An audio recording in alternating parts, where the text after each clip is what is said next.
So I can start this off with some very amazing news. As much as Jujutsu Kaisen's first season has beautifully come to a conclusion, we have an announcement that the prequel manga, Volume 0, which follows Yuta, is going to be getting a full-length movie releasing in winter of 2022. So for Japan, it could be the beginning of next year or the end of next year. We don't really have any specifics regarding that. Regardless, this is an incredible thing to hear. There was a lot of rumors going around that Kaisen would potentially be getting a movie, and there was only really two options, either the prequel manga or the Gojo flashback arc. I'm also happy that they went with this option. I feel like it doesn't really disrupt the continuity of watching the anime or even reading the manga, considering now you'd have to wait for a movie to come out in your respective region, and knowing that they're most likely going to fill in the blanks for a lot of things within the prequel manga and retroactively fix things that potentially need to be fixed. You have yourself an incredible movie focusing on a very unique character, one that is realistically just been introduced into the story, and we've only had a very short amount of time with Yuta, and he's definitely made an impression. So it's nice to know that we're getting a movie fully centered around him, either the end of this year or the end of next, which I'm positive everyone is super happy about. So this chapter was extremely simple. There wasn't all too much in here other than some somewhat surprising reveals that were rather quick. The whole chapter itself kind of flew through a lot of different progress, and it's more so just to kind of join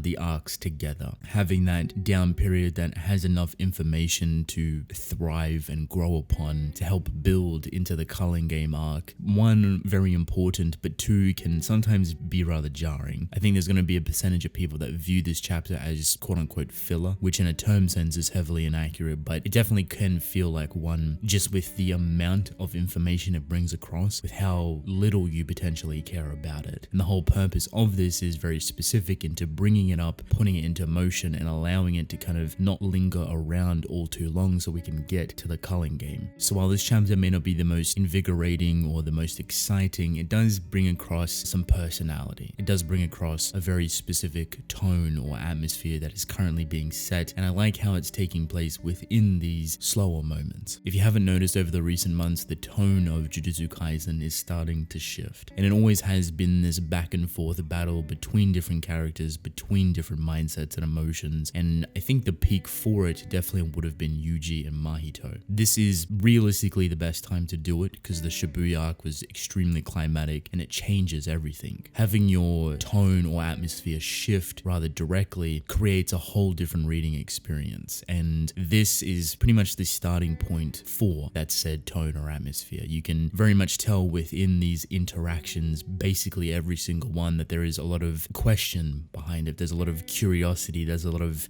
insecurity, there's a lot of different things that are weighing every single person down, and they're not really sure on how to handle not only themselves and their own emotions, but the culling game that's currently coming up. So while a lot of this stuff is within the background, the front of the character is trying to keep everything aligned, trying to give it some sort of direction, like Yuji giving motive and somewhat of a simplistic contract to Yuta and saying that if Sukuna does come out to play, you have to be the one to kill him. That Yuji is mentally and emotionally accepting his own death instead of letting Sukuna go wild and destroy and kill a bunch of people, like with what happened in Shibuya. Megumi is completely focused in saving his sister, who is a part of the culling game. So he's bringing across a lot of this information on what they should do, and one of the biggest ones is going to see Master Tengen, asking them about Gojo and how to potentially unseal him alongside Geto or Noritoshi/Brain's motives and what they could truly be. So it's giving everyone a frontal direction, but you can see the tension behind them escalating and building up or reaching their breaking point, especially after something like Shibuya. Still trying to decipher it and accept it and grow from it. They're still stuck within this mindset of repent, especially Yuji. The previous chapter we just seen how he is mentally taking the situation and he is not within the best mindset. So I think it's rather empowering from Yuji, for example, that not only did he confront a small portion of it in the previous chapter, but he's also weaponizing it now to give himself motive, to give himself that drive and concentration, and relaying it back to Yuta, that if anything does happen, you are the only person that can stop me. A big problem they face is actually finding Master Tengen, but luckily, thanks to the information we got from Mahito and how to actually find the doors, Choso comes into play. But before we even get to any of that, we set the tone a little bit more. We don't have a full confirmation on what is going on with Nobara, but Yuji does ask, and at the the moment it's not looking all too good. It definitely hits him rather hard, but it also looks like it's fueling that anger and desire to do the best that he can do. Now surprisingly, we actually get to see Maki, and she is heavily injured. She managed to get a big portion of the reverse curse technique, which heals people, but unfortunately the burn marks and the scarring that is left couldn't actually be reversed. I think I'm also happy that Akutami has left the scarring for the most part. She seems somewhat physically in decent shape, at least that's kind of how they reiterated that physically, because of her heavenly restriction, she's managed to kind of come out on top of this rather quickly compared to someone else. But a lot of the physical appearance and the scarring that she's got is too set in stone. She gives off a whole different demeanor, a whole different vibe, and I'm curious, because she does come along with them to see Master Tengen, if she's going to play a big role within the culling game. There's no way that you would put her on death's door, give her this type of scarring, which is a lot more difficult to draw because it's a lot more detail, and then not play upon her to put her in a position of power, to throw her further into perfecting her craft and her martial arts and everything surrounding her abilities, because she is extremely powerful, and I think the culling game, as deathly as it is, would be the best place to do it. The real question is she too technically injured to do it? I guess in that regard only time will tell, but we find out how we're going to find Master Tengen, and it's through Choso and all of his siblings. Basically, we know that Choso can mentally connect with all of his siblings, so he's going to use that to kind of get through the doors and find the best path to Master Tengen. And they also end off this entire encounter with them questioning who this random individual is, and Yuji surprisingly backs him up and says to think of Choso as his older brother, which definitely took me by surprise because he doesn't say it as a joke. There's actually a lot of emotion behind it, maybe even a bit of self-realization of how much Choso has actually done for Yuji and how much he's tried to help him. So regardless of the words being kind of forced out so he doesn't have to explain a long-winded story, it still means a lot coming from him. And obviously you see Choso's reaction, which is pure shock and overwhelm, which I thought was very cute to break up this very tense and suffocating atmosphere. This whole chapter is just filled to the brim with dread and despair, and when you see Maki and the heavy injuries that she has sustained, it kind of just amplifies further. But then that cute little moment breaks it up just a little bit to allow you to breathe, and it kind of resets the chapter for the introduction of Tengen. Before we reach Tengen, we go through a couple of different locations. Choso obviously can't get his brothers that quickly because they're on a bit of a time crunch, so they have to come back, and there's a little bit of a tinge of sadness to it, but I do think it goes to show the connection that Choso has to his brothers and how powerful it truly is. And for me, it goes to reinforce the relationship between him and Yuji, which is very beautiful, flourishing even further than what it was before. We also see the exact same location where Toji fought Gojo and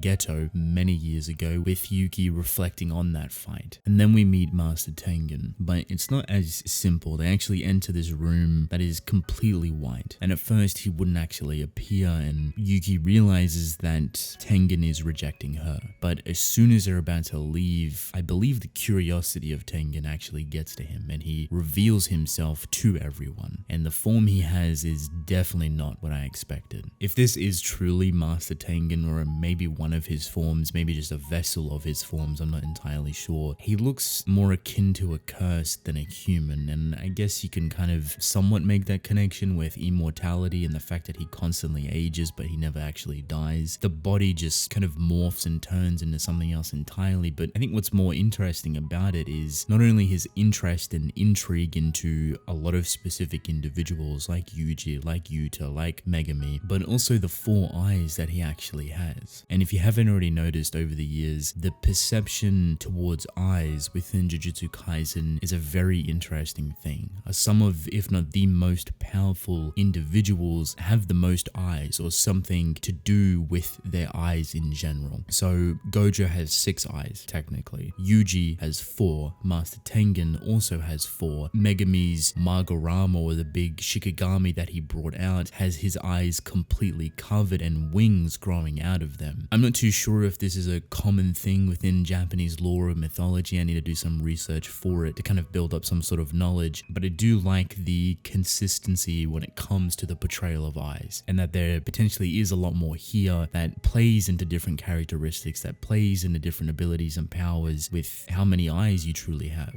Sukuna's form prior to Yuji also had 4 eyes. Mahito was completely blinded over. So it brings into question that there's a lot of specific elements or concepts that come with the portrayal of eyes within Jujutsu Kaisen, and I couldn't be more excited to see if this is legitimately a thing or if this is just something Katami likes to play on here and there. Regardless, we have finally met what seemingly is Master Tengen, who is very interested in everyone here, and I'm sure they're going to get a lot of information from him. Unfortunately, this ends off the chapter, and even more unfortunately, we don't have a chapter next week, so this does bring up a lot of questions. Where do we go from here? How quick does the culling game come into picture? What type of information is Tengen going to bring, and is this going to help fuel a bit of direction for Gojo and potentially unsealing him? But I wonder if we can actually use the culling game rules to potentially affect the fate of Gojo. There's a lot of intrigue surrounding those rules, and if by whatever mean an individual were to set a rule where they win the entire culling game and their reward is potentially Gojo being unsealed, whoever the game master is, which currently we have to think is Brain or Noritoshi, they have to abide by that rule. Obviously there's going to be some deterrences in there, but the question still remains.